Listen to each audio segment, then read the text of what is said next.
And welcome, Hoosier fans, to another disappointed episode of the Assembly Call. As tonight, your Indiana Hoosiers fall in the first round of the NIT to the Georgia Tech Yellow Jackets, 75-63. This is a game that started out poorly for the Hoosiers as Indiana fell down 17-14 early on.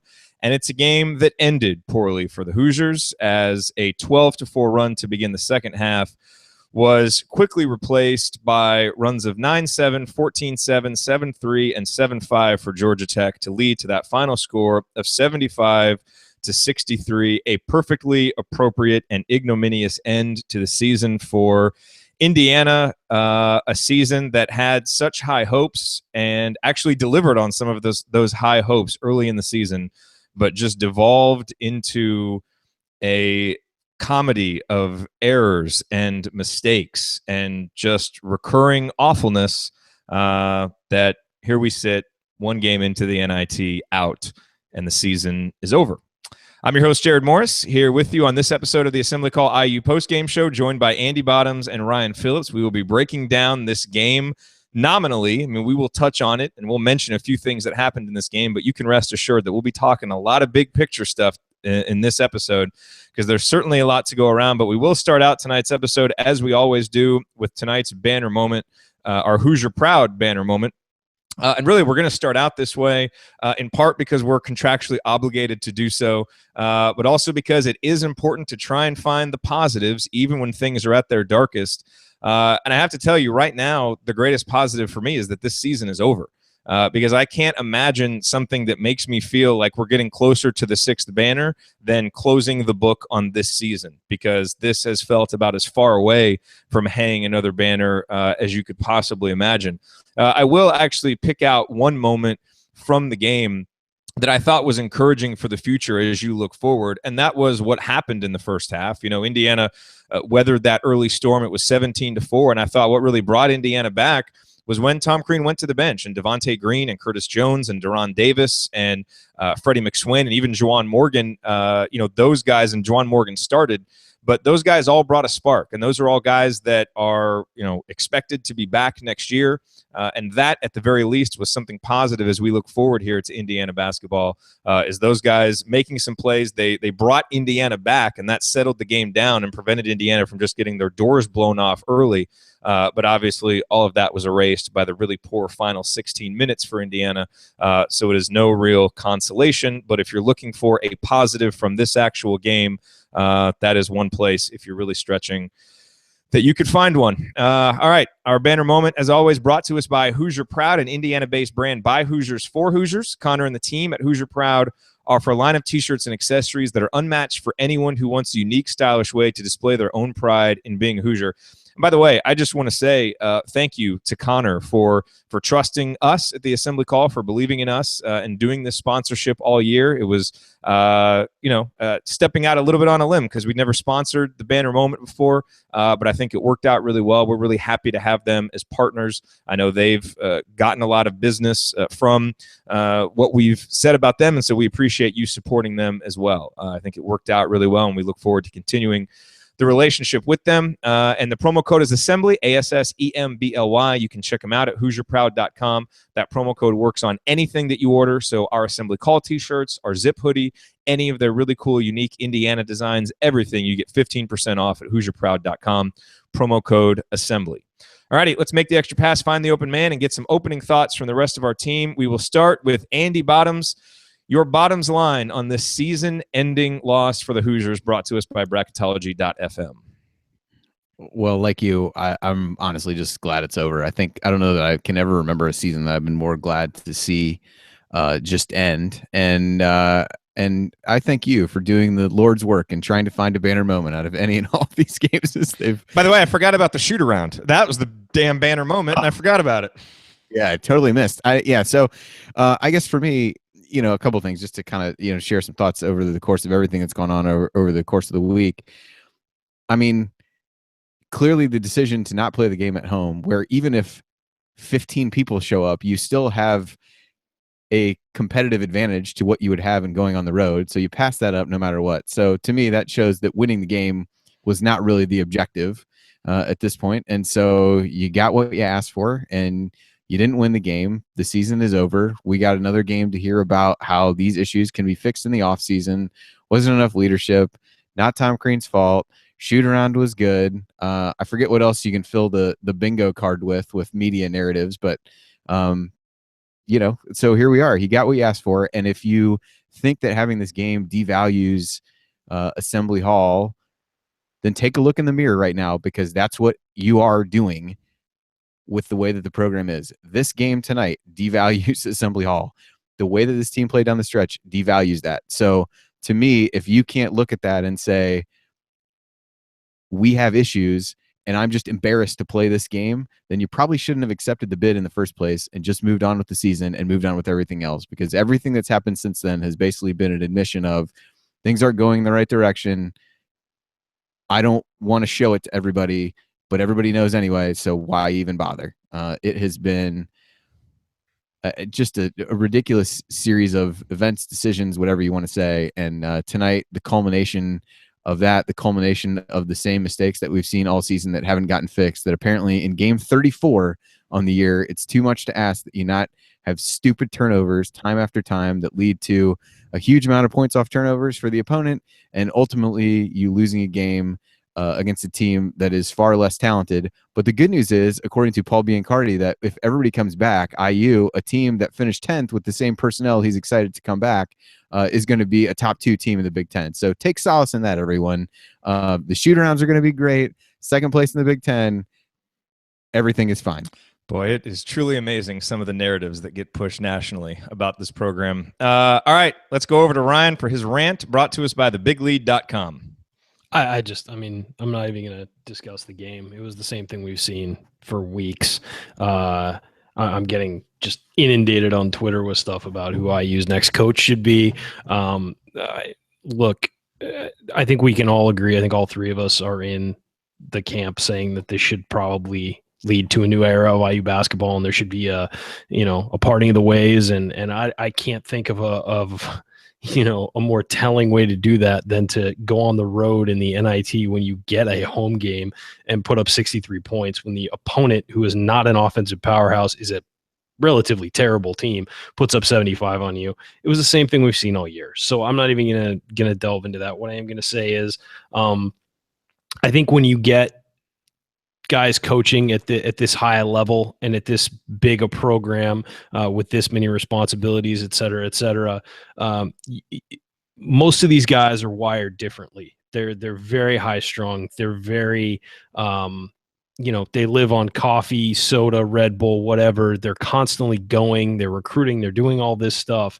And if they don't have consistent success, you see them start to lose it a little bit. And it's almost like they grip it too tight and things start to slip through their fingers. Last year, you saw Tom Crean relax a lot more, than usual. And people remarked on it. And it seemed like the pressure was off, because I think he knew that if he didn't coach well, his job was over, and that was it. And the team was wildly successful. I think this year, he entered the season saying, hey, give us time to find leadership. He said that, from the get-go, this team it's going to take us a while to figure it out. And then I think this team beat Kansas and beat North Carolina and had that hype. And Crean felt like he had something.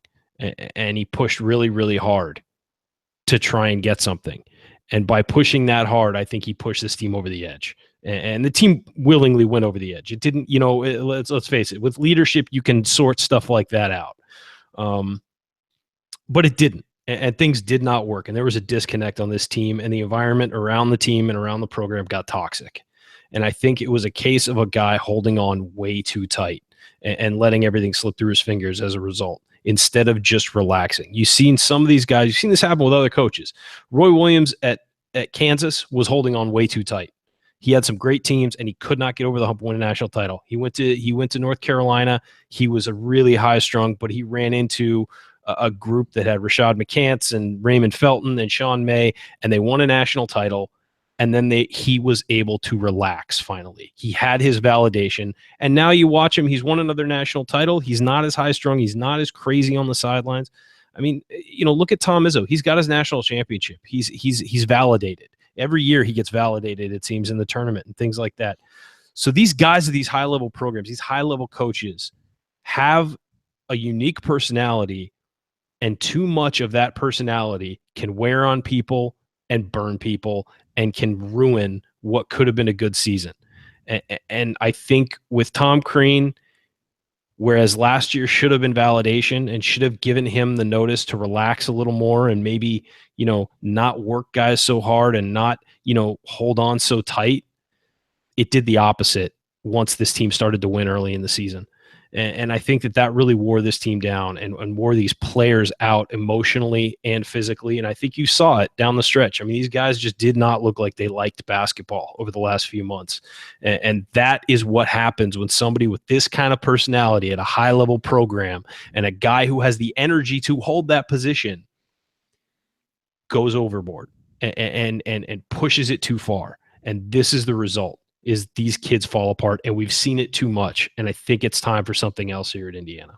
Well, and the issue is that it wasn't just this season. That it would be different if, this were just kind of a one-season thing, and it's like, man, what an odd mix of players, and everything just went wrong, and you had the injuries into it. I mean, this was just an unavoidable calamity, but yet we've seen this for 3 out of the past 4 years, and it darn near happened last year, because basically the season started out exactly like this season was. That team just happened to have a guy like Yogi Ferrell and guys like Max and Troy and others who were talented enough and mature enough to help pull them out. And what's interesting about your examples, you mentioned Tom Izzo, you mentioned Roy Williams and how they eventually got over the hump. I think that is part of the issue that fans have, is we have now, suffer is too hard of a word, but we've had to sit through 3 seasons out of the last 4 where we've seen what the floor is with Tom Crean. We know what Tom Crean's floor is at Indiana. You're not going to come close to competing for the Big Ten. You're going to be a second or third level Big Ten team. You're probably not going to make the tournament, because that's happened 2 out of the last 4 years. And so what the floor is. The problem is the ceiling hasn't proven to be anywhere near high enough to compensate for that. And that's the thing. You mentioned Izzo and Roy Williams. Those guys knocked on the door and knocked on the door and knocked on the door. So even when, they may have been holding on a little bit too tight, they were winning conference titles and making Final Fours. And we just haven't seen that. And that's where, the place that I'm at, and that I think that you guys are at, is that things have been good. Occasionally things have been really good. For brief moments, things have been exceptional with this program over the last 6 years. But on balance, it's been good. And for some of those good moments and for getting it there, Tom Crean should be commended. And I think we've been effusive in our praise and showing gratitude for him for what he's done over the past 6 years, past 9 years total. But now it is, if we are truly going to hold this program to the standard of being great and to the standard of being a leader in the Big Ten and competing for national championships, how do we get to the next level of being great, of being exceptional? I think we have enough evidence that with the current leadership, that isn't going to happen. And I'm ready to see what's behind door number 2. That's what it boils down to. I want to step in real quick. I mean, you mentioned Roy Williams and Tom Izzo, and look, before 2010, Coach K was doing the same thing. He was burning his players out. They wound up beating Butler in that national championship, and he's relaxed a little bit. Well, he's never really going to relax because he's a jerk. But sorry, I had to include that last show of the season. But then you look at Bill Self was pushing too hard. He won a national title. Now it seems like he's relaxed a little bit. Isn't it ridiculous to be naming those guys? Like, we're not in that conversation. No, I agree. What I'm saying is that type of coach, those are guys who push the limit. And then when they get there and they finally get their win, Calipari's the same way. They finally get their win. They finally get their validation. They relax, and then they do the best coaching job of their lives. Like what some of those guys did after winning the national championship and feeling the validation enough that they could relax and rely on the fact that, okay, I've done what I've done the pinnacle. Now I'm just going to coach. I'm not going to worry about the noise. I'm not going to, I'm safe now because I've won this national title. I'm safe for the next 5 to 7 years. I don't have to worry about everything going on around me. And they relax. It comes out in better coaching, and that's what those guys do. And so that you've never gotten that with Tom Crean. He's always been this high-strung guy. He relaxed a little bit last year because I think he found that whatever was going to happen was inevitable. He relaxed, and what happened? The team went 15-3 and won the Big Ten title. looked as good as they've looked under his direction, even better than the Cody Zeller, Victor Oladipo team. That team last year looked better at times. And then he had elite talent that was smart, which is what he needs to be able to win. You're right. But he also didn't push guys over the edge, and he didn't ruin the team by overworking them. And then this year, it's almost like he never relaxed and never said, what I'm doing isn't working. Clearly, we need to change it. It just kept being more the same. And this team's run down. They don't want to play. I mean, you look at it tonight. By halfway through the second half, they did not want to play. They just didn't. They didn't care. And that is an effect of a guy wearing you out. And if you ask the players, they may not know that's what it is consciously, but everybody on this program is worn out. Everybody attached to this program is worn out. Everybody in the athletic department is worn out. It's Andy's worn out. He just left. Yeah, Andy's gone. Look at Andy's gone. But you can only push people, whether it's players, coaches, managers, whatever, so hard for so long before they burn out. Yeah. And you may push hard and you may, get some success, but until you just relax and accept that whatever happens is going to happen and just do your job, you're never going to succeed to that next level. And I think that's what happened to Tom Crean in this program. I'm sorry, guys. I'm just we're all trying to make sense of it, but I think there's truth in what you say, and that's another reason why this just needs to go in its separate ways, and it doesn't need to be angry. It doesn't need to be a lot of animosity. Now that may be inevitable the longer that it drags out, but that's why I think both the program, the coach, everybody just needs a fresh start. And look, we don't know what's going to happen. Hopefully something decisive happens soon, because what this program really needs more than anything right now is leadership. Either from its athletic director, from the coach, from fans, from anybody who wants to provide it. This is a program. It's not just players. We piled on the players all year for their lack of leadership. And certainly the narrative that the coach is pushing and that all the people in the national media are pushing is that this is a team that lacked leadership. And that is true. But it's a program that is lacking leadership right now. And until that changes, we're not going to see substantive changes on the court, I don't think. All right, real quick, let's talk about SeatGeek. You all know that buying tickets online for sports and concerts or NIT games has been a confusing process for a long time, in large part because you don't know where NIT games might be played, because at the last second a home game might be moved to the road, and then who knows where you're buying the ticket to. Wait, why would that ever happen? Why would that ever? It seems ridiculous, right? It seems ridiculous, but it can actually happen. But it's always been hard to find the best deal for that game or show you want to go to, and none of those older ticket sites seem to want to change that. But SeatGeek is different. They've come along and created an amazing app and website that makes it easier than ever for fans to buy and sell tickets. SeatGeek is the first place that I go to look for tickets to a game or concert, because everything about SeatGeek is designed to make life easier for sports and music fans. So if you can stomach going to NCAA tournament games when Indiana isn't part of the dance, I highly recommend that you go to SeatGeek to look for your tickets. And if you do that, and you're an Assembly Call listener, which you are since you're listening right now, you get a $20 rebate off of your first SeatGeek purchase. The way that works is you download the SeatGeek app, you go to the settings tab and click add a promo code and enter the promo code ASSEMBLY, ASSEMBLY, and SeatGeek will send you $20 after you've made your first ticket purchase. Download the SeatGeek app and enter the promo code ASSEMBLY today. All righty, you are listening to the Assembly Call IU postgame show. I'm Jared Morris here with Andy Bottoms and Ryan Phillips, and we are breaking down Indiana's 75-63 loss to Georgia Tech today. Although, again, I don't know how much we'll actually get into the game. If you have any questions about the game, feel free to tweet them to us and put them in the chat. But we may be talking a lot more big picture stuff tonight. Andy, I want to give you a chance to hop in here and respond to the conversation that we were having earlier, where Ryan clearly was saying that Tom Crean is the next Coach K. That's what I took out of that. Oh, wow. I didn't. I had to drop for a second there. I must have missed more than I thought I did. I'm kidding. No, the one thing I will say to kind of go along with what at least where the conversation was when it kind of dropped out for me was, I think there seems to be this belief that you can't want something more than what there is today and also be appreciative of what Crean has done to this point. And it's just another one of those things to me that just doesn't make any sense. Like, you can certainly appreciate what he's done and be respectful of what he's done and say it isn't good enough and we haven't seen the progress that we wanted to, but I feel like everybody wants to tell you that that's not an okay opinion to have, that it's not fair to have those kinds of thoughts, which I think is just ridiculous, quite honestly. And, so I think that's kind of where we're coming from in large part in making some of the comments, that it isn't a place of, Tom Crean is a terrible basketball coach, should never coach again anywhere, those kinds of things, which I think is what people want to say, like, oh, you don't appreciate him. No, I think people do appreciate him. I think they want more.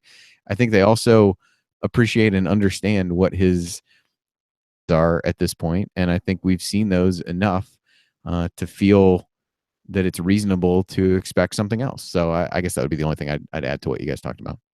Yeah, and that again, that flies in the face of these national media narratives that we continue to see. Tom Crean needs to go to a place that he's appreciated, and all of these different things. And it's really angered me more and more this year. There's really two things that have angered me. One is the portion of our fan base that is mean-spirited, that is rancorous, that will tweet and shout the most sophomoric mean things, where there's no reason for that ever. And we do see too much of that, but it's a small minority of the fan base, and you have those subsections of every fan base. And yet that seems to be taken as the majority of IU fans, which in my experience is not the case. Look, the loudest guy is always going to get the most attention. I mean, LeVar Ball proves that. But exactly. Right, but who's making the mistake? Him or well, you know what? If the other people don't speak up, you know what I mean? Like LeVar's mom or Alonzo's mom is not saying, yeah, we don't really feel that way. If you're a reasonable IU fan, speak up, say something, because these other people are making our fan base look bad, and look, I mean, you two were at college when Andy, were you still there when Bob Knight was fired? I was there. I know. I was there. I was there. He was still employed there when I left. I graduated in 2000. Stop making me feel old, though. Don't be a jerk. Oh, sorry. Just trying to drop it there for you. It was also 78 in California. If you want me to keep ticking you off today, it was. Yeah, you sure can go. But no, Jared, you were there when Bob Knight was fired, and you were part of the people who went out and demonstrated and protested. And I spoke on the steps of Assembly Hall. There you go. So but that's the thing, is that there are still those people, and obviously you've grown and matured, and you were a college kid. That was kind of fun. It's what you did, and you had different thoughts there, but you've grown and matured. A lot of people doesn't wish he was dead, though, to be fair. I mean, because he defended him, so no, you got that right. going for you. I'm allowed to live. Yeah. So here's what I'm going to say, though, is a lot of people have not moved on from that. A lot of people are still the angry, yelling people whoever our coach is going to be, they're going to hate. And those are the loudest people. They're the ones who write into newspapers and call into radio shows and do all that stuff. And those are the people you hear. So if you hate those people, and I agree, that's a very small percentage of the fan base. I don't think that's true. Those are the people that some people choose to hear because they think it makes for a more compelling retweet or story. The loudest people are people like us who have a post-game show after every game and constantly put our opinions out there and try to be as balanced and fair as we possibly can be. And we've been criticized over the years for, being too forgiving and too nice and all of these different things, and we've finally come to the conclusion this season that Indiana needs more, that it needs better, all of those things that some people have been saying for 3 or 4 years. To me, that was too soon to say that, but you can say whatever you want because maybe they've been proven right. But that's what I'm saying, is it's like there are narratives and people pick and choose the evidence that they want to support that narrative, and that's what ticks me off. Because, who knows where those narratives are coming from, and if they're being cultivated by individuals to make them look better, who knows? That kind of stuff is coming from somewhere. It's funny how you hear on all these broadcasts the same Indiana talking points over and over again, like Andy said, the bingo. And it just, I've just gotten sick of it, because the people who end up getting railroaded are the fans, just like the fans were the ones who ended up getting tacitly blamed for moving this NIT home game. Because that's why they didn't want to have it, right? Because, well, students aren't going to be there, so we're not going to have a big fan base. They never said it, but obviously they didn't want, booing or potential anger or, that kind of reaction, which I agree wouldn't have been a good one. But that's part of being accountable, is, you know, showing up in front of your fans for scheduled games, and not doing that, ducking that, is just spineless. And it's an attempt to turn the responsibility outward onto someone else, and it ends up being onto the fans, who, by the way, I don't think have gotten enough credit for helping to rebuild this program for the 3 years when it was down, because Tom Crean did amazing work. His energy was incredible, and I think he is among the best reclamation project coaches that there is in the game. And that's why I think his next job goes someplace that has a good history, that just needs some energy and a good coach, which he is, and I think he'll do great. But this notion that he saved Indiana basketball and rebuilt it, he was there when it happened, and he was the leader of it. But guess what? There was a strong infrastructure in place too, from the program, the financial resources, the fans, all of that. And that gets glossed over too. And that's all I'm saying, is I'm sick of it. And, you know, it's not like we've spent a whole lot of time talking about it over the last 8-9 years, but the longer that I continue to hear these narratives pushed, it's just ticking me off. And I think it's a time for leadership, and it's a time for fighting back. And even if that's fans doing it, I think that's what needs to happen. Well, I think and Durant. It's interesting about the fans, because, I mean, there seemed to be a pretty healthy contingent of IU fans in Atlanta, and the premise there would be those are people who wouldn't normally be able to see IU games. Not an easy drive from there. Couldn't really do it. I would argue you could say, with students out of town and the largest student section leaving a large amount of seats open, you could easily make the same argument that there are a ton of people in town who wouldn't normally get to see this team. Whatever the belief was that apparently everyone leaves Bloomington when the students are on break, whatever, you know, circulated that thought process. You know, to say that people wouldn't have been able to take advantage of a similar opportunity there and would not have, seems silly to me. And I was actually, like I said, I exchanged, you know, a few tweets with somebody who was at the game and said, you know, this was a great opportunity that they wouldn't normally get to see them, and we're glad they were there. You cannot tell me that there aren't people around Bloomington who would say the exact same thing, because even with the ticket prices being what they are for the, you know, lower end non-conference games, of which there are many, you can't tell me that there wouldn't have been people there. And yeah, absolutely, people would have showed up who were pissed off and wanted to, you know, had an axe to grind. But, you know, again, I kind of go back to, that's where you are right now. You can't run from what the reality is. Well, clearly you can, but yeah, no, they clearly did. Well, yeah, I mean, so, all right. So yes, you can, but you shouldn't. I mean, look, if you're upset about those things and worried about those things, you should be, because you're in a position that those things are legitimate concerns. Like, that to me is the issue. It isn't fans. It isn't whatever. You know, changing where the game is played doesn't change the fact that the reasons that you think you couldn't play it at home. And I think that to me is as telling as anything. You can deny things by trying to run away from it, but the reality of the situation is you're an NIT team right now. You have people who are not happy with the direction of the program.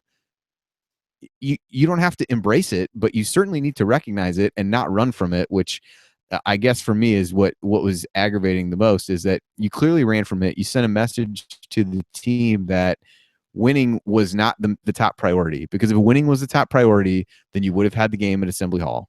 There's without question. And so I don't know. Part of the reason we're spending a lot of time ripping the players tonight, you know, or talking about that. Yeah. So what do you expect? I mean, that. Yeah, well, yeah, I mean, but I texted you guys yesterday. I was like, that IU loses this by at least 10 points. I mean, there's nothing that said to anybody, fans, players, anybody about the program, that winning this game was being treated as a priority. So congratulations, you got what you wanted. The season is over. You lost the game that you didn't want to play. And now we move on and figure out what to do. So there seemed to be a desire to expedite the end of the season, which, quite honestly, good. But now comes the hard part, and that's really where Fred Glass has a decision that he needs to make, and needs to make it quickly. One way or the other, we can agree or disagree with what that decision is, but it cannot linger. This cannot linger into the next season. That, to me, is the absolute worst thing that could happen at a point when things already feel pretty bad. Yeah, I want to say, actually, thank you, Fred Glass and Tom Crean, for deciding to have it on the road and making it more likely to lose, because now the season's over and I don't have to deal with it anymore. But that said, I agree with you, Andy. I think that, you know, whatever happens now has to happen soon. This is not something that can wait 3 weeks. I know the NCAA does not want you announcing coaching hires and fires during the NCAA tournament because it distracts and all this stuff. Forget that. I don't care. Piss the NCAA off. Do whatever you got to do. End this, end the speculation, and then get somebody in here quickly. There are plenty, I'm sure, as teams drop out of the NCAA tournament, there are guys you can interview. There's other guys outside of the tournament that you can talk to, who at least you can spend your time reaching out to and doing things like that. I'm sure there's been people back channeling, even if they weren't going to let Tom Crean go. They've been back channeling people for a while, I think, because this has been coming for a while. So I think that Fred Glass is going to show what kind of an athletic director he is. Is he just a feckless guy who, sort of, goes with the flow and just doesn't really care about the legacy he's leaving? It doesn't care about what the program looks like, all that stuff. Or is he a real college athletic director? Is he a guy who's going to take it on himself to improve things when they're not going well? And we'll learn a lot. And if he doesn't turn this around, then somebody and do something quickly, somebody from the Board of Trustees should step in, and there should be changes. I mean, wholesale changes of the athletic department if they can't get this right and they can't figure this out, because it's gotten to the point where it's going to start hurting Indiana financially. And I don't care if you care about basketball or not. If the school is being hurt financially, that's where the line needs to be drawn. That shouldn't be everything, but if it gets to that point where donors are backing out, where they're not able to fill those booster spots, where people who are a long time, dedicated to the athletic department for a long time are starting to back out and back away, that's a big deal. And you just had Assembly Hall renovated, you've had Cook Hall built, you've had, whatever else is going on there. You have a new deal with Adidas, things like, recent deal with Adidas, I'll say. You can't do all of that and put a subpar product on the court and have a subpar program. You just can't, especially when you have the resources that Indiana has. So if Fred Glass doesn't get this turned around, he's gone, and he should be gone, and he deserves to be gone. Because he is the guy in charge, and it's his decision right now, and he needs to make it, and make it fast, and make some changes.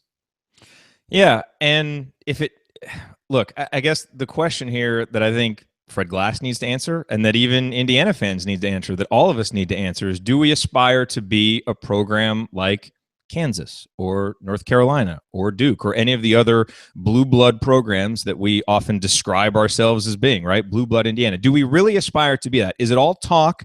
Is it all memory? Or is it an actual aspiration, a really living, breathing aspiration, a standard that we want to hold? And if your answer to that is yes, then just ask yourself if the last 4 years would be acceptable there.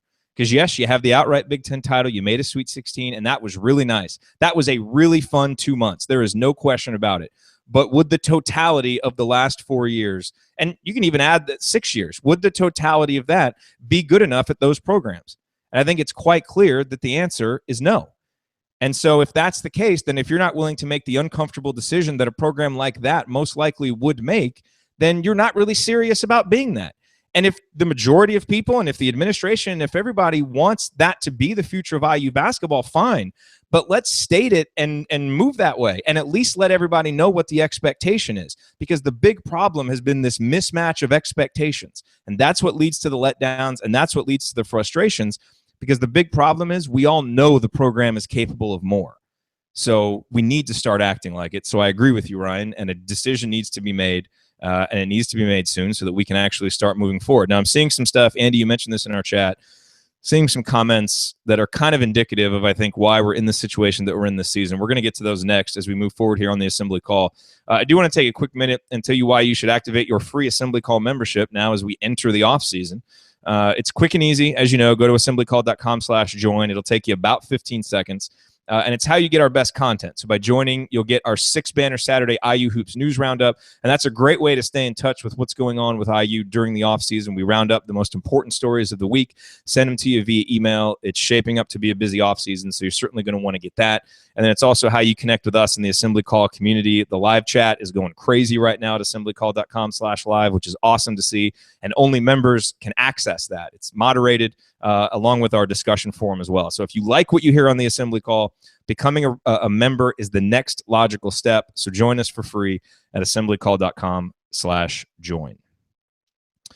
All right, you are listening to the Assembly Call IU postgame show. I'm Jared Morris here with Andy Bottoms and Ryan Phillips. There was a game tonight, even though we're not talking much about it. Indiana lost in the first round of the NIT 75-63 to Georgia Tech.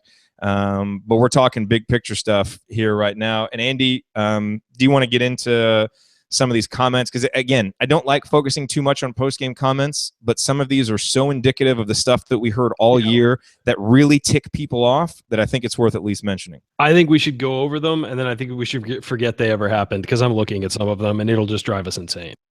I know, but I agree.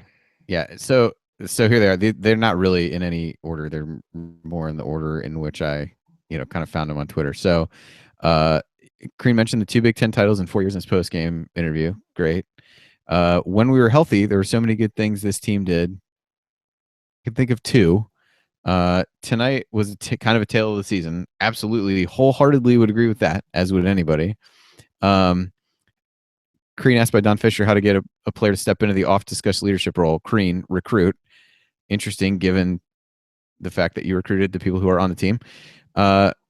Crean, we had a leader. He was tremendous. Colin got hurt before the season started because you can only have one leader. And the program is in great shape. Team needs to get better. For those listening, I just want to Andy's adding his own commentary to some of the Fire Joe Morgan commentary from Andy here is we're all reading. Yeah. So it was kind of confusing there because it seemed like Crean was double talking sweet. So that was Andy adding his own commentary. Any of the parts that seem extra snark.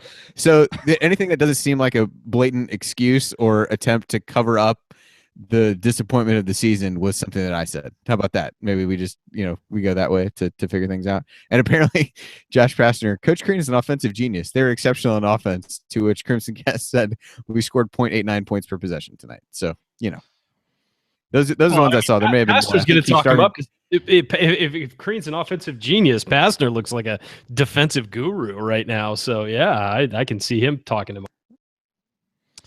Yeah, true. Yeah. I mean, look, I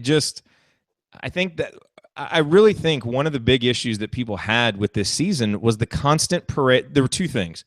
Number one was the constant parade of excuses, right? Like, look, we are all smart fans. We recognize that losing Colin Hartman before the season hurts. Like, Indiana fans love Colin Hartman, right? Any fan base would love Colin Hartman. There's a hashtag, Colin Hartman things. We recognize the leadership he provides, both by example and vocally. We all knew that was going to be a problem. I mean, raise your hand if when analyzing this team before the season, you said, hey, leadership's going to be an issue. I don't know how this team's going to handle, road games and Big Ten play. We all did. We recognized that was a potential weakness. Crean mentioned it before the season, right?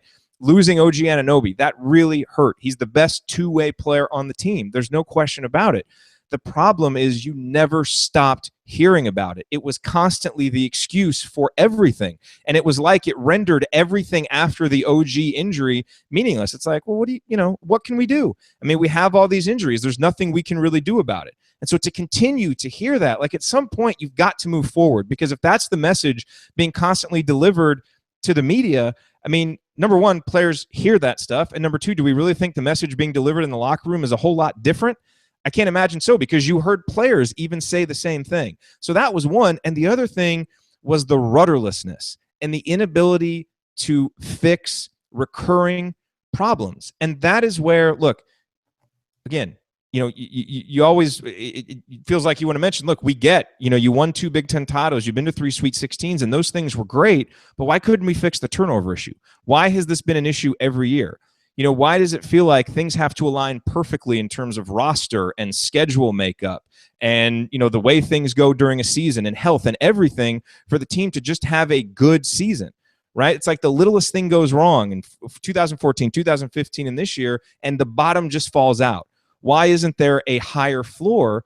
And it's because the rudder at the top isn't strong enough. The leadership at the top isn't strong enough. And that's the other problem, is the constant calls for leadership from the team. Well, guess what? If there's no leadership on the team, who has to lead? The coach. And if the coach doesn't, then it falls on him. And I just feel like there was a constant either direct or passive-aggressive passing of the buck from the coaching staff that I didn't appreciate. this year. And I think that's what frustrated a lot of IU fans, because it doesn't give you confidence in a recognition of the issues that need to be fixed and an ability or willingness to have the humility and self-awareness to actually fix them. And that's where that stuff falls on deaf ears for a lot of IU fans and really erodes the confidence moving forward. Let me just jump in real quick and say this, about the injuries. These injuries didn't happen 2 weeks ago. They happened months ago. I mean, this team had a chance to develop and to get better. There was time. I mean, and I mean, I get it. Injuries are something you cannot plan for and something that happens. But that's why you recruit depth. That's why you cultivate leadership from multiple players, so that if one guy goes down, I mean, look, if Yogi Ferrell went down last year, Indiana wouldn't have been as good, but they would have had guys to roll with, and guys would have stepped up and somebody would have played this way and done that and figured it out.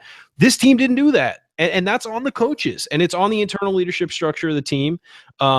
Jared's wondering, I was going to give him crap for saying rudderlessness, which is a complete made-up word.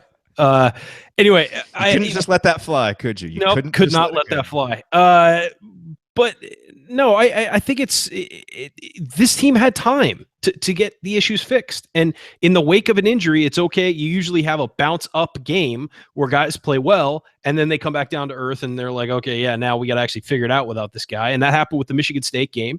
And then that they won at home, which was a big win for this team. It looked like a turning point. Then it wasn't. And then, since then, they've had weeks to figure this out with OG Anunoby. You got Juwan Morgan there filling his role. I mean, you've got other guys who can do some stuff. Losing OG probably means that you're not going to make a Final Four. And guess what? People would have understand. You take this injured squad to a Sweet 16. It's like, okay, like that, you shift that a little bit. You realize that without one of your best players, maybe you're not a national championship contender. Maybe you won't win the Big Ten. But to have the bottom drop out, I mean, come on. That was unnecessary. And let's not pretend that this was a great team before he went down and that just, that was it. Right. This wasn't. They were struggling already. This is a team that was struggling already and that stumbled through the beginning of Big Ten play, lost arguably their best two-way player, arguably the best all-around player if you're taking defense into account, and continued to sink and struggle. There was no shift there one way or the other.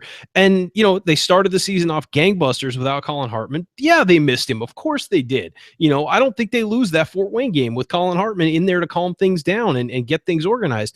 But that's not why they struggled. They struggled because nobody stepped up. And that's, again, on the coaches, on the internal structure of the team, and it's on the fact that the program is a mess right now. It just is. And so it's just time for something new. And I think that we've made that point about 1,000 times so far in the show. We're going to keep making it until something happens, because it's just not something that can continue like this. It's unsustainable. Well, the funny thing is, just an example from another program. I know we used Arizona early in the year here's a team that had a bunch of personnel issues, people that they didn't have that they thought they would, that they persevered with. And the time thing that Ryan mentioned, brought up another example from the past handful of days. Oregon loses Chris Boucher, who's their third leading scorer, second leading rebounder, leading block shot guy. In less than 24 hours, within finding that out, they turn around and have to play the Pac-12 championship. They take an Arizona team that people think could get to a Final Four, maybe win a national championship, and lose by 3 points. And maybe part of that is that initial bump that Ryan mentioned, but again, deal with it. It's not, you've seen teams, this is one example of one team that turned around quicker and did something about it and didn't make excuses and made a heck of a game out of it in the Pac-12 championship game with a lot on the line. And you've had you have 34 games without Colin Hartman, 34 games. And we still bring it up. It sucks for Colin Hartman.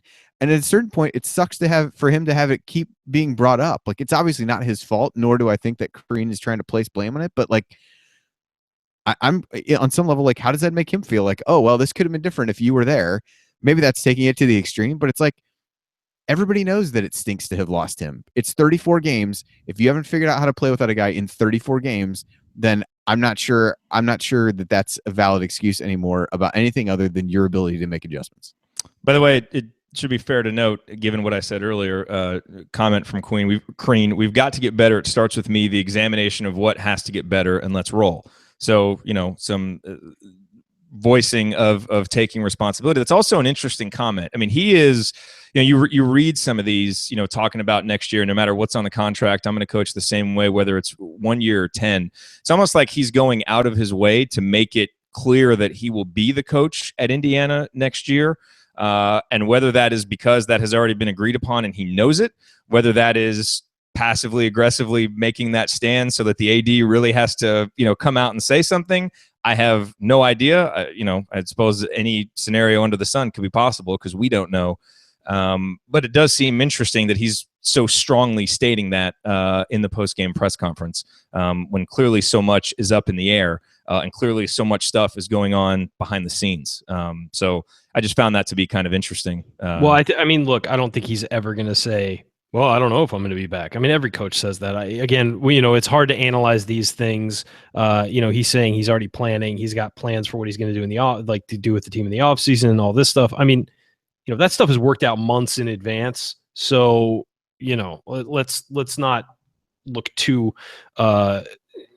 until Fred Glass says something.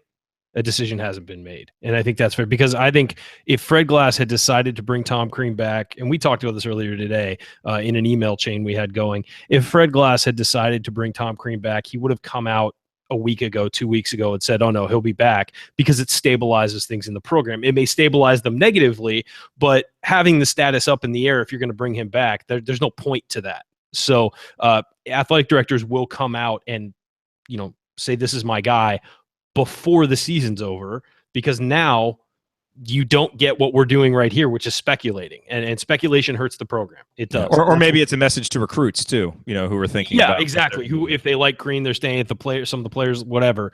But and this is the problem. This is why something needs to be said, and we need leadership because it's true. Like these discussions just go off on tangents. Well, and that's why they probably shouldn't, and we may be even being irresponsible to a certain extent, and we've never done that. But it's. What do you want? That's kind of what I'm thinking.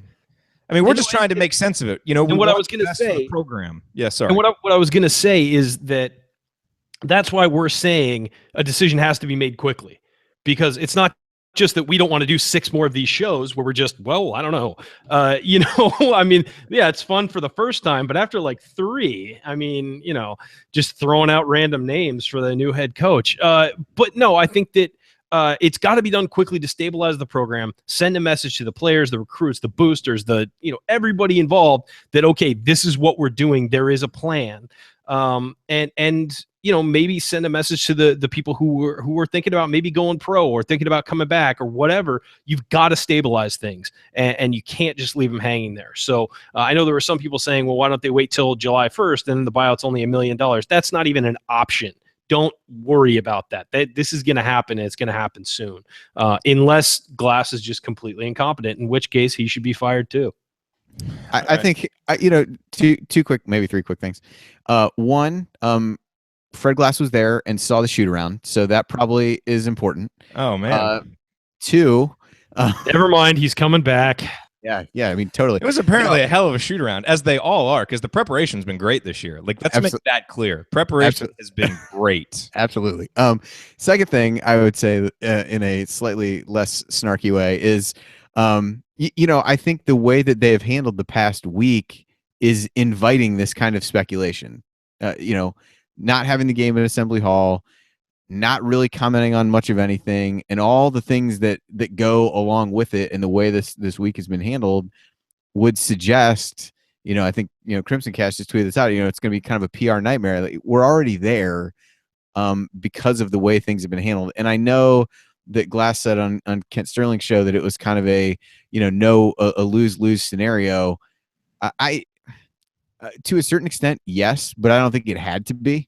But I think there's losing by 2 and there's losing by 40. Yeah. I thought your analogy of that today was a good one. And so, yeah, I mean, that, to me, that's what I would say is that you had a chance to make the best of what was never going to be a good situation, and you didn't do it. And now you've made it worse. In some ways could have contributed to the performance we saw tonight, which just throws more gasoline on the fire. I mean, the assembly call has gone negative. Like, this was the safe haven. You know, I can't. There have been so many people who've actually tweeted me that this year. Like, man, you guys are going negative. Oh man, Well, we gave him time. You know, that was the thing is you got to remember that Right. in his fourth year was just when the show started.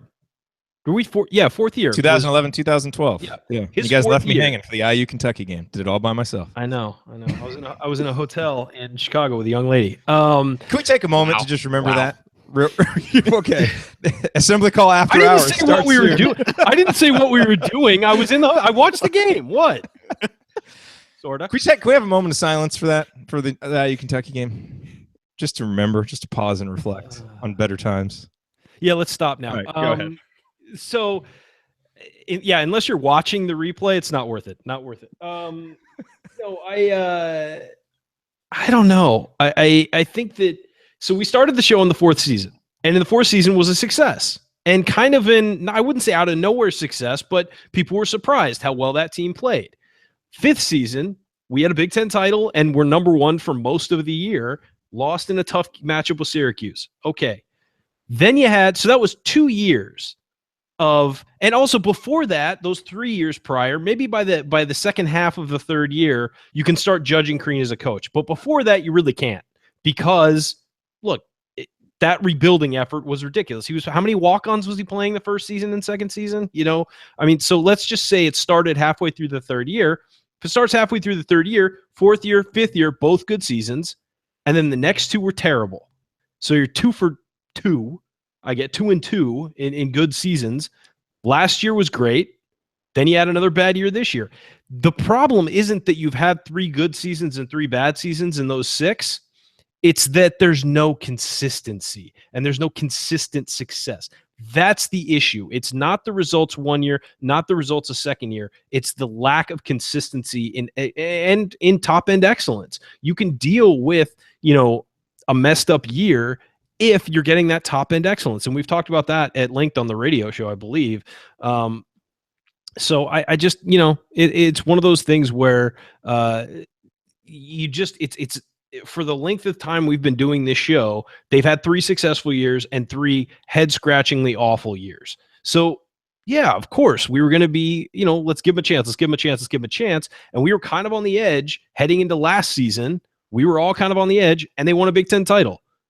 Then this year came around, and we're all flipping to the other side, and it's, Andy was probably on the other side long before either one of us, but, I don't know. I think this year I was the first one to jump. Yeah, that's fair. But I was definitely in a few years ago, I was definitely the one of us that was far more in that camp. So welcome to the party, gentlemen. Can you guys hear me?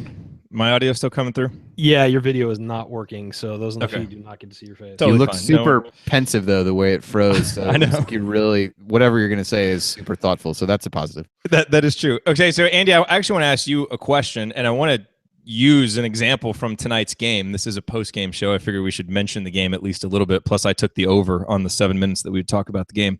But another one of the issues is the constant talk about leadership, right? And the constant talk about, all these things that need to improve, and yet the actions not matching it, specifically playing time, right? One of the most important, cards that a coach can play to try and get his team to play the way that he wants them to.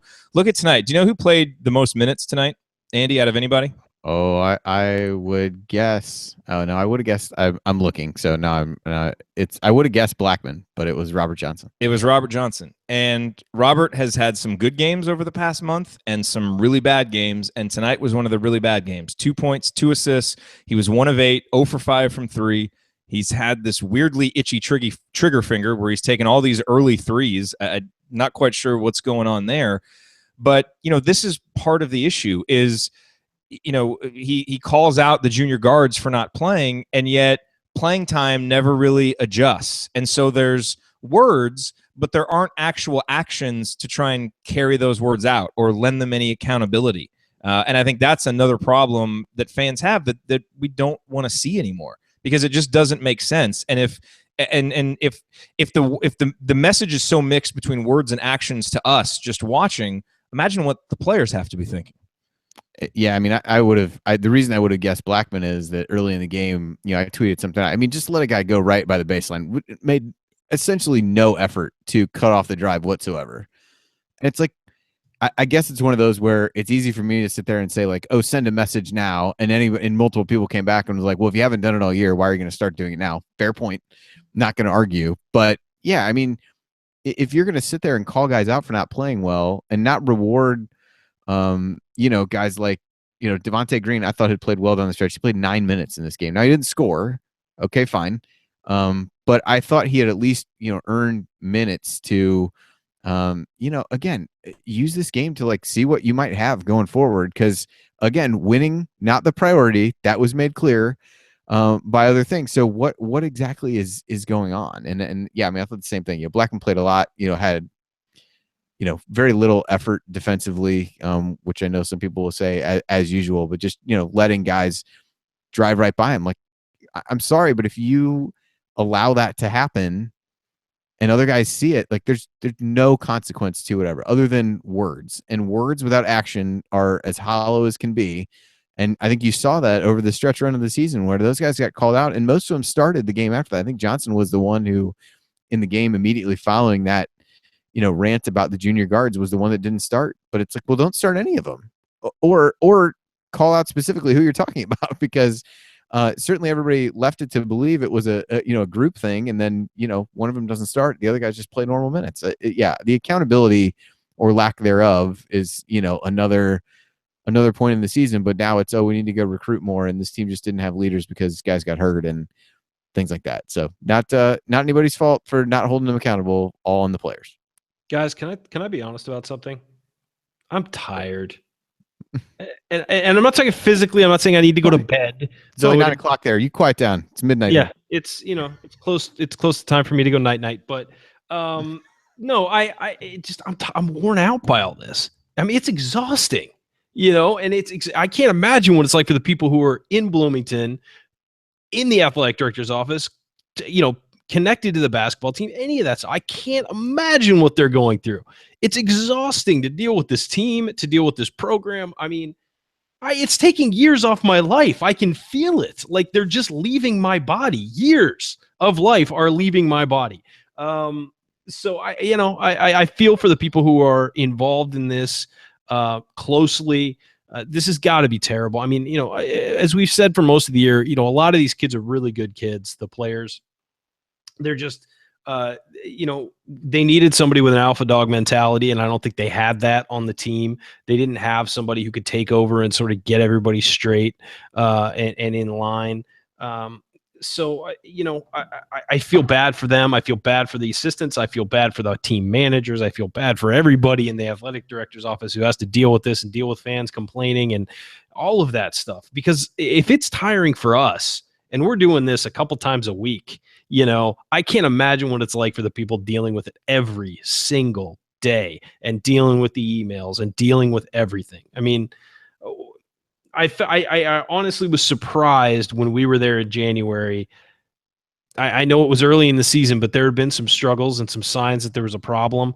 And I was surprised how we were more doomsday than the people who were actually there. And now I think that switch is flipped, and they're all just, right there with us. I think that it's a university wide problem. It's a fan base wide problem now. Andy, I mean, am I crazy, or did you feel like when we were there that it was kind of like everybody was sort of like, nah, they'll get it together? I think, I mean, I don't know. It was definitely weird. That game definitely felt extremely important. It felt as though if they weren't able to win that game, then things were really going to go off the rails. But I agree with that. Yeah, for sure. There was an apprehensive feeling going in, but it wasn't doomsday.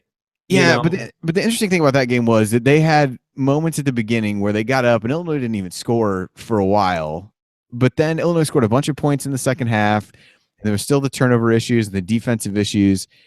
And even by the end of that, it was like, well, it was great to get a win, but you sat back and looked at, I think defensively in that game, the points per possession numbers were just insane, but IU scored a lot as well. Yeah. And so it kind of became, was basically, they dominated the first half, and then Illinois just kind of held on, basically. Yeah, basically they held on, and they won it by like, I don't know, I don't remember how many, but it was a solid win, it felt like. But Illinois definitely got back into the game late. I mean, out of nowhere, kind of.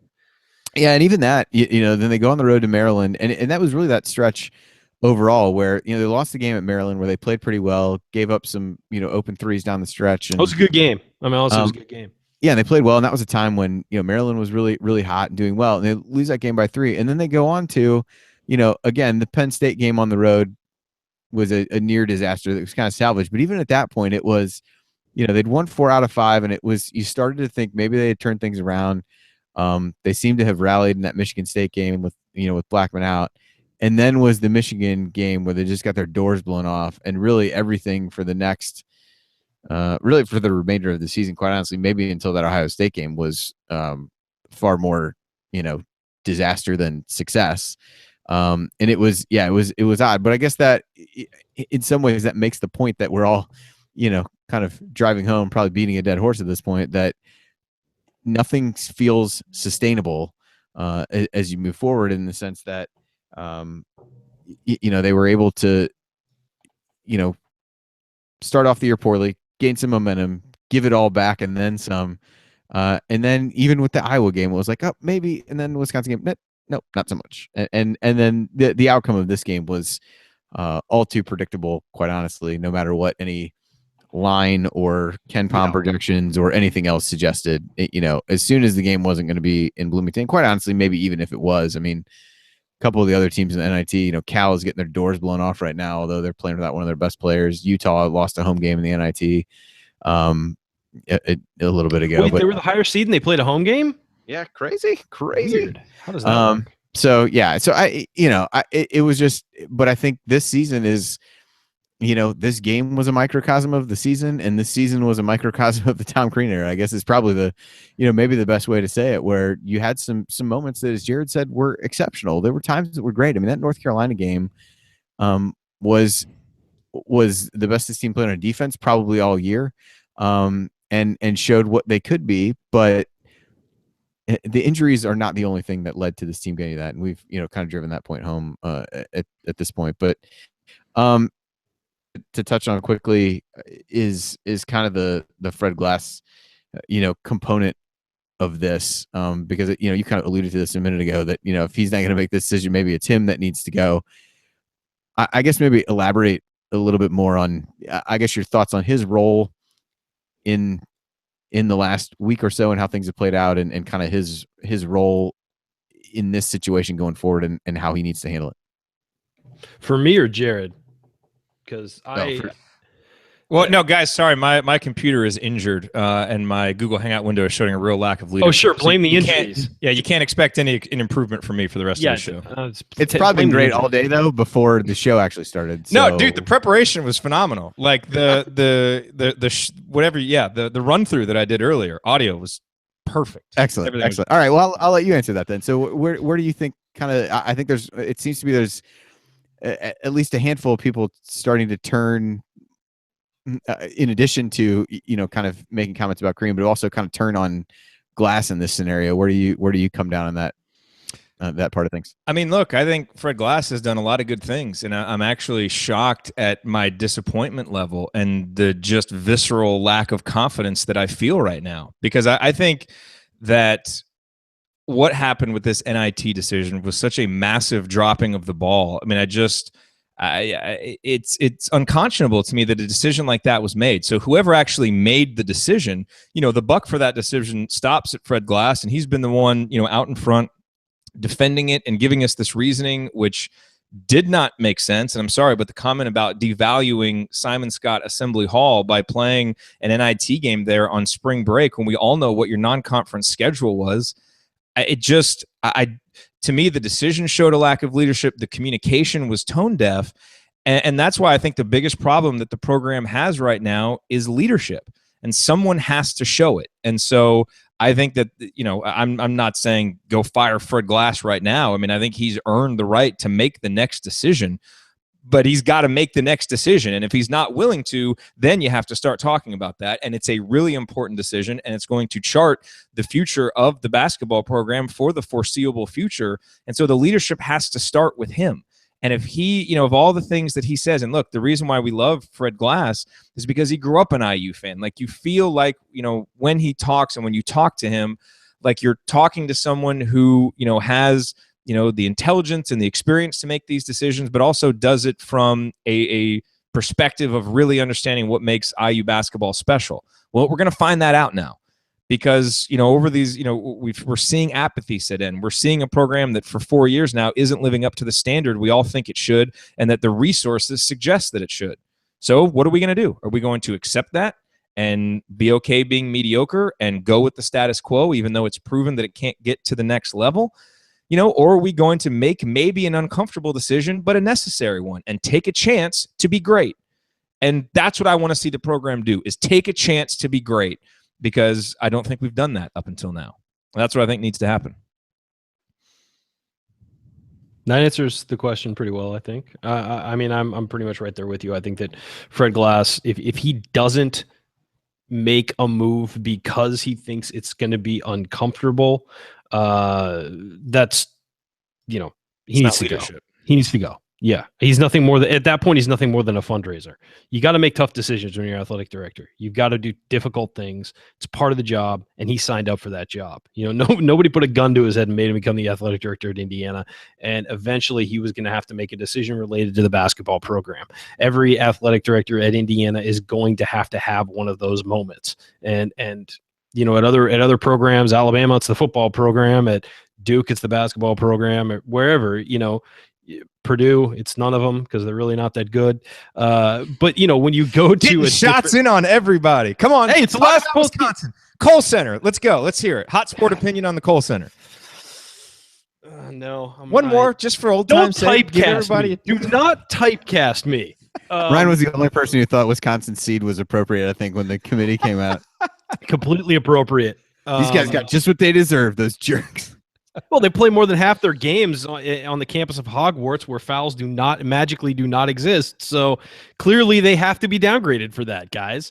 No, I just think at this point, if you're the athletic director at Indiana, you got to make hard choices when it comes to basketball. You just do. That's your job. Whether it's, occasionally booting a talented player off the team, and whether it's, helping, get the renovations done, get a new practice facility, whatever. You're going to have to do hard things. And this is a difficult choice because I'm sure Fred Glass is close with Tom Crean. They've been, paired up together for a long time. But this is it. It has to be it. And if Fred can't make that decision and can't make that call, then he doesn't belong as the athletic director at Indiana. He just doesn't. And also he made the call to fire Kevin Wilson, which had to be difficult and which had to be an uncomfortable thing to do with his reasoning for doing it. It was a player safety issue, whatever, but that was out of nowhere, and that was a quick trigger and the right decision, in my opinion. But he made that decision. If he can do that, he can do this. And if he doesn't, then yeah, there's a problem.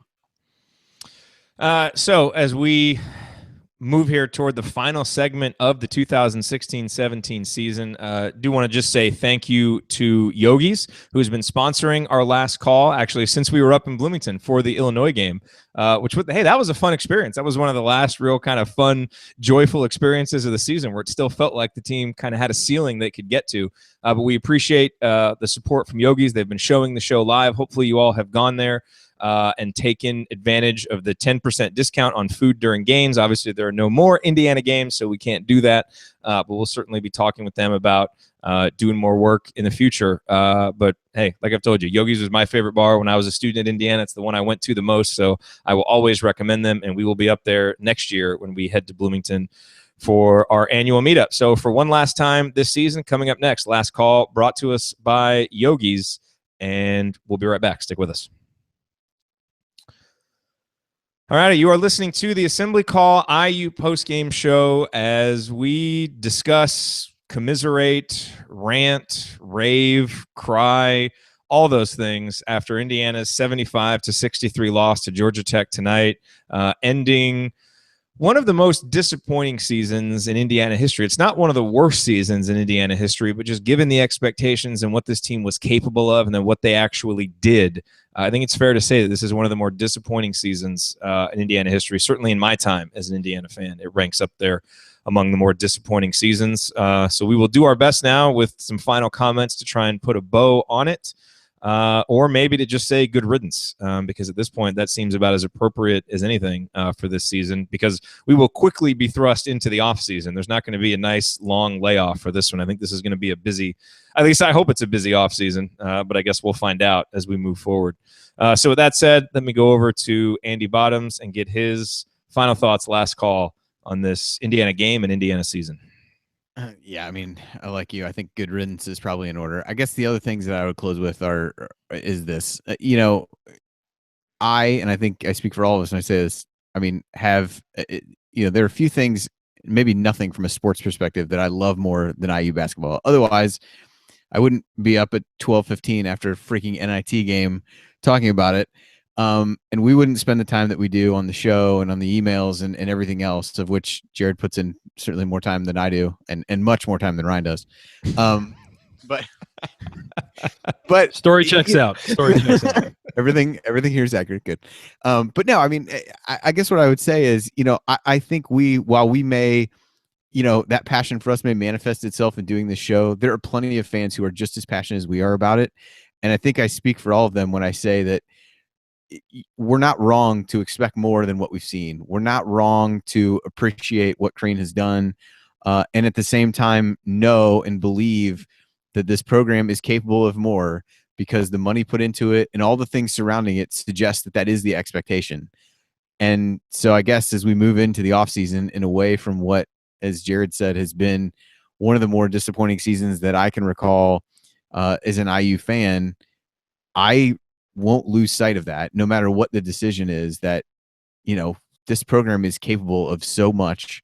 And it's disappointing the way the season ended. It's disappointing the way the excuses have been used. It's disappointing to hear the narratives that some people would say that isn't what IU deserves, and that's not what IU is. But I, at this point, refuse to believe that. And maybe some years from now, in the same way that Ryan and Jared have come over to my line of thinking about the coaching, maybe I'll come over to that line of thinking, but I'm not there yet, and I refuse to be yet. And I would ask that everybody be respectful, as we've mentioned many times, but not give up that belief that there's more there to be had. Things can get better. This is not the best that IU can do. And I guess that's how I would leave it. Hey, by the way, congratulations on another really good year predicting the bracket. I know the rankings aren't out yet, and so we don't know how it rated among other people, but the numbers I saw, you did a pretty darn good job again. Oh, well, I appreciate it. The as I tweeted out last night, the Delphi guys, beat me again. So maybe a scenario where it sounds like Brian's group is going to be hit hard by graduation, maybe in need of leadership that I may or may not be able to provide. But yeah, it could be are we looking at a merger? Can't beat him, join him scenario. Is that, would it be fair? Would it be fair to categorize Delphi bracketology as the 2012-2013 Indiana Hoosiers, and they're ready for a 2014 drop off here? I am graduation. I'm not going to put that on them, and I'm quite frankly ashamed that you just did. So I'm just trying to apply a little pressure. Andy, I'm going to say this, man. I mean, do you feel like sort of that Billy Donovan, Rick Pitino thing where they have overtaken the master? Is that you taught them everything they know, and yes, you are Rick Pitino in this scenario, whatever that entails. Oh boy, that means I have 15 seconds of Andy Bottoms. Go. If that means I have to start wearing white suits, we're in serious trouble. I've stopped owning white clothes of any kind since I had kids, so that's going to be a big wardrobe change for me if I need to do that. And the 15 seconds thing was wildly inappropriate, Jared. The second really inappropriate thing that you've said. Assembly call after dark. We've got a new format here for these late games. Once it gets past midnight on the East Coast, anything can happen. Good God, do not go back. Ryan, I'm going to warn you. He may ask you what happened in that bedroom on the night of that Kentucky game next, based on the way this is going. So prepare your answer accordingly. So we have a request in the chat. Someone actually did ask for Ryan to just spend his entire last call going off about Wisconsin. Said, what else are we going to do? So there's that. But perhaps you do have a profound IU opinion to end. Let me just say this to satisfy that really quickly. Ethan Happ travels every time he gets the ball. He shuffles his feet when he gets it. When he turns around, that also checks out. Similar to what I said before, that checks out. Watch the tape. Yep, thank you. He shuffles his feet. He will take 2 steps before passing. even if he's pivoting, he'll step and shuffle his feet. So keep an eye on that. It'll drive you nuts. That's also how important to note. We've lost 16 of 18 to them, and that needs to change. If you're wondering where my sanity's gone, I've been watching Ethan Happ's footwork for way too long, and that is what happened. So, as for my last call in this season, thank goodness it's over. I mean, this was as taxing and difficult a season as I've had as a sports fan. It's complete first world problems, but as a sports fan and a guy who does this for a living, watching, analyzing, doing all that stuff, this is as difficult as it's been for me in a season for any team that I've been a fan of. And remember, I'm formerly a fan of the San Diego Chargers, so that says a lot. Your team literally moved from your hometown. I mean, and this was more difficult than that because, well, I hate the Chargers. So I don't know. I just think it's for all of us, it's kind of a weight lifted off our shoulders that this season is over, and now we're just on to the next thing. What I can say is that I know this fan base and the greater part of the fan base that we were talking about earlier, and a rough coaching situation, a bad season, a poor combination of players. I'm not saying a poor group because that implies they're not good. I just mean that they didn't work together very well on the court. That's not going to break Indiana basketball, and that's not going to destroy Indiana basketball, and that's never going to sink Indiana basketball. We've had worse things happen than what happened this season, much worse, and we all remember it because it wasn't that long ago. This is nothing compared to that. We're just disappointed, and we're disappointed, and we think that this team needs more. Now, obviously, I don't know. I just think that we as a fan base need to realize that we're all together in this. And, there is a Hoosier family and a Hoosier nation, and together we can get through this. And we need to move into next season, lifting the team up, no matter what the decision is. Let's bring this together. Let's demand better. Let's demand, success. Let's demand that our program be treated like an elite program, and let's treat our program like an elite program, and let's move on and get better from this. All of us, not just the team, but the fan base as well. And let's be supportive and get ready to move to next season. And of course, thank you to everybody for listening all year. It was tough to do these. I imagine it was even more difficult to listen as we were doing this. So thank you very much for all your support. We haven't earned it, and we will never be able to pay you back for it. So thank you guys very much. Yeah, I think just to kind of tack onto that, I think the plan is to continue doing the radio show at least, so that'll at least give us a chance to regularly get together and kind of talk about what's next. So, look forward for that. Perhaps, certainly less importantly, kudos to Jared and I for getting this long without mentioning that our boy Stan Robinson is in the NCAA tournament. So, we were right all along. Let the record show. He has grown into the player that we thought he could be. Yes, I saw his 3-point percentage the other day, and I fell out of my chair. Well, which hand is he shooting with, though? I have no idea. Hey, some guys just need a change of scenery, and apparently Stan was that guy. I'm happy for him, And we don't know, everybody automatically takes that as like, well, blames it on Crean. We don't know what he would have developed into at Indiana, but some guys just need a change of scenery, and good for him. I'm happy for him. I'm happy for all the guys, former Hoosiers who made it into the tournament. It's good to see. Yeah, definitely some more than others, though, to be fair. But yes. Anyway, go ahead. Close us out. Take us home. I think my video may be not working. Are you guys actually seeing me here, or is it? Yeah, it's not. We can hear you, but we can't see you. Okay, so this is a fitting end to the season as we come down here for the final moments. Video's not working. All we've got is audio, and I'm going to keep this short. I was running through all these different things to say and perfect little bows to put on the season, and there isn't. We've said all the things that there are to say about the coach. I think you all know exactly where we stand about what we believe this program is capable of, what the program needs to do next. And so I just want to reiterate what Ryan said and just say thank you. Because once again, the reason why we are up talking about this at 12:30 Eastern time, Ryan's just getting ready for dinner, but the rest of us are, it's late here and it's bedtime. And we do it because we love Indiana basketball, and we do it because we're so grateful to have an audience like you, and to be able to, to lead this conversation about Indiana basketball. It's a responsibility that we take really seriously and that we enjoy. And we look forward to continuing to do it into the offseason, because this is a pivotal offseason. And to think that you can just sit back and be an idle bystander, I think is wrong from a fan perspective. Again, leadership can come from everywhere. And if fans aren't going to hold Indiana basketball and Indiana University accountable for the kind of basketball program we feel we can have, then they don't have anybody holding them accountable. And so I think it's up to all of us to make that decision, to follow through on that decision, and to be firm about it. And so when you read all the national narratives telling you that you're being unreasonable, that you're being unfair, that you're being unappreciative, that you're living in the past, pay no attention to them, because they don't know. And a lot of times they're working an agenda that has nothing to do with you. Many of the same reasons why this NIT game was moved. And so don't allow yourself to be marginalized, because it is Indiana fans that are one of the most important parts about this basketball program. So as Andy said, as Ryan said, let's stick together. Thank you. This season is over, but now we can just look forward to next season, and hopefully it is a much brighter one than this. We will talk. Oh, I think Jared's gone here. All right. Well, a fitting end turnover to close us out. So I'll attempt. Oh no, he might be back. He might be back. I don't know. Let's just kind of talk for a minute. So we never got to talk about burritos. Do you want to talk about burritos? Because we were talking about how anything we wanted to talk about other than Indiana basketball. And we came up with on the radio show one time burritos, because burritos made us happy. Jared clearly attempting to get back in here to close this out, but it is still live, huh?